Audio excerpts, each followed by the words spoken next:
बांग्लादेश और पाकिस्तान के वो मुमकिन नहीं था। अब उनकी असल जो नेचर है सामने आई। बांग्लादेश ने पाकिस्तान को जोर का झटका दिया है। जोर का झटका 1971 नरसंहार पर माफी मांगे पाकिस्तान इस तरीके से दिया है। पाकिस्तान के सर पर बांग्लादेश ने बम फोड़ दिया। 1971 के 4.52 अरब डॉलर चुकाने की मांग रखी है। सवाल यह है कि पाकिस्तान के पास तो पैसे ही कोई नहीं है और बांग्लादेश पाकिस्तान से तकरीबन 4.5 बिलियन डॉलर मांग रहा है। अमीर खान मुत्तकी ने अफगान महाजरीन के साथ सलूक को दोनों ममालिक के ताल्लुकात के लिए नुकसानदेह और तशवीशनाक करार देते हुए पाकिस्तान को ढके छुपे अल्फाज में धमकी भी दे डाली है। हमारी तीसरी फिक्रमंदी यानी इस्टेब्लिशमेंट की तीसरी फिक्रमंदी राना तहावड़ है। देखिए किस कदर इंटरलिंक्ड हैं दोनों बातें। अब राना तहावड़ पे 2611 का इल्जाम है और वो किस चीज के मांग रहा है?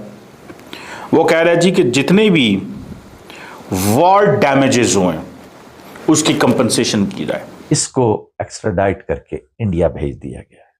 तो हमारे ये अमरीकी एक्सपर्ट कहता है कि इससे ज्यादा खतरनाक एक्स्ट्रेडिशन How they will do that is a different matter. I'm not in a position to speak about it, but I think वो लॉजिकल सी बात है। अब इंडियंस तो कहते हैं कि हमारे पास वो डॉक्यूमेंटेड प्रूफ मौजूद है कि जिसमें राणा साहब इस सारे सिलसिले के पीछे कार फरमा थे। अगर एक मुल्क की उम्र 50 साल है और 15 साल वो आपके साथ किसी किस्म का फॉरेन सेक्रेटरी लेवल की उन्होंने कोई टॉक नहीं, कोई बात ही नहीं आपके साथ की, तो अब आप अंदाज़ा लगाएं कि उस मुल्क के क्या ताल्लुकात होंगे हमारे साथ। लेकिन वो गई तो हैं, लेकिन पाकिस्तान के लिए बड़ा मसला खड़ा हो गया। वो क्या मसला खड़ा हुआ है? मैं अभी एक बांग्लादेश के सहाफ़ी को इंटरव्यू दे रहा था और उनकी मुझे कॉल आई। एक इंटरनेशनल न्यूज़ आउटलेट के लिए वो काम करते हैं और उन्होंने मुझसे एक सवाल पूछा जिसने मुझे थोड़ा परेशान किया। सवाल ये है कि पाकिस्तान के पास तो पैसे ही कोई नहीं है और बांग्लादेश पाकिस्तान से तकरीबन 4.5 बिलियन डॉलर मांग रहा है।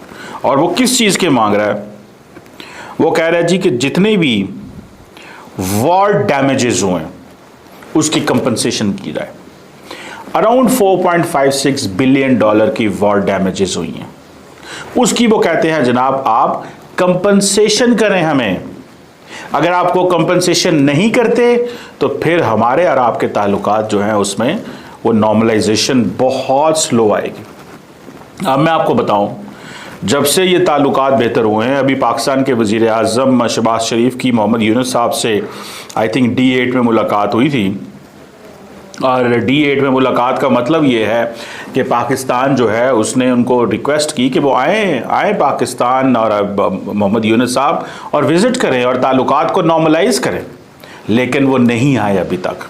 वो हर दुनिया और खित्ते के मुल्क में जा रहे हैं, लेकिन वो मोदी साहब से मिल बैठे हैं, वो शी जिनपिंग से मिल बैठे हैं, लेकिन वो पाकिस्तान नहीं आए। ये एक आप समझ लें कि ये एक डेवलपमेंट है। और दूसरा आपको ये भी पता है कि माजी में जब भी पाकिस्तान और बांग्लादेश के दरमियान मामलात हुए तो कुछ लंबी कंडीशंस बांग्लादेश की तरफ से आए।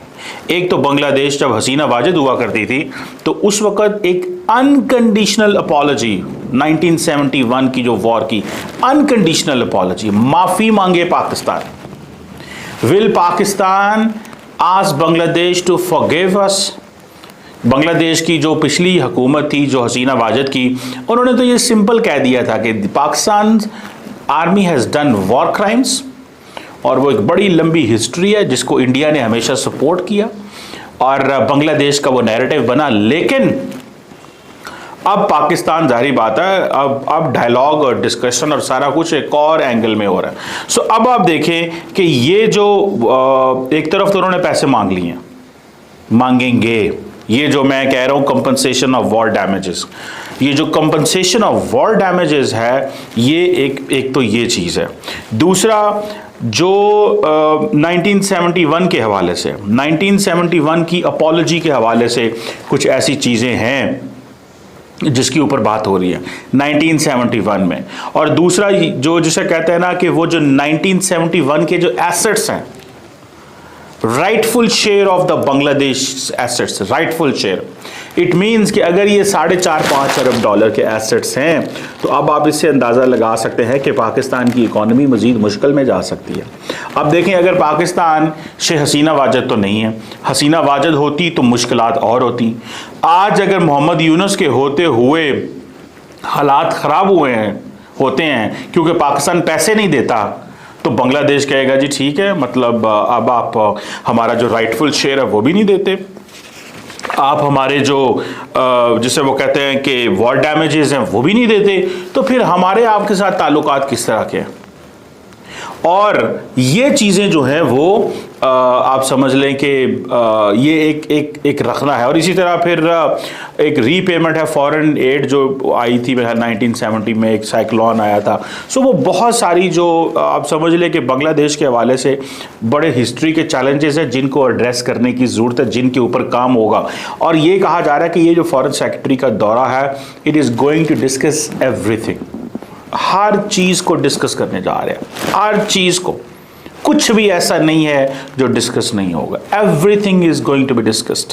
और इसमें अगर आप ये देखें कि ये जो सबसे पहले मैंने जैसे आपको बताया कि ये जो 4.5 बिलियन डॉलर है, और ये देखिए मैंने जो अखबारों में पढ़ा वो यही पढ़ा कि जी वॉर डैमेजेस दिए जाएं, राइटफुल शेयर दिया जाए 1971 में से, और दूसरा ये है कि इस तरह की जितनी भी चीज़ें हैं।